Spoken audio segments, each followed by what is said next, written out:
So today we went to Cozumel, and behind me is the dock.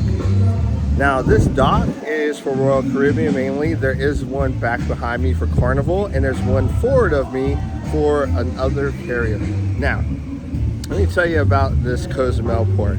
If you go to the one with Margaritaville, it is the most aggressive port I've ever been in. We got off the ship, I immediately had my bag sniffed by a dog. They were sniffing every bag. Inside the port, every shop had 1 to 2 and 3, and some of them had 4 people standing out front trying to get you into their stores. There's a lot more aggressive than any other port I've ever been to. Now, there are a lot of shops, a lot of jewelry shops. Silver is really affordable here because it's mined here.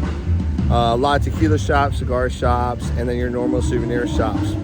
You got Margaritaville, a couple of other shops, and as soon as you go outside of the port, there is a Carl's Jr., there is a Hard Rock Cafe, other local restaurants, and more shopping out there. If you want to get a deal, you're probably better off getting a deal outside of the port.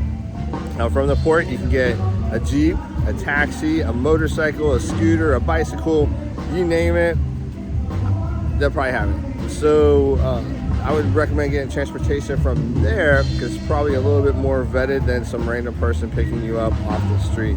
But just beware that if you come to Cozumel and you come to the port with a Margaritaville, you're going to be harassed the entire time you're in that port. Now, don't get me wrong, because when you're outside the port, you're getting harassed as well. So Cozumel is probably one of the more aggressive ports that I have been to, and just be prepared because they will come for you. Oh, and on the way out, this is the first port I ever had to go to that they made you dump out water. They checked all of your bags. They made you take your belt off. It's basically going through airport security again. So between getting sniffed in and getting searched out and then being harassed the entire time, I would venture to say that this is probably one of my least favorite ports to come visit. Cozumel as a whole is a wonderful place. I may just fly there the next time I want to come here.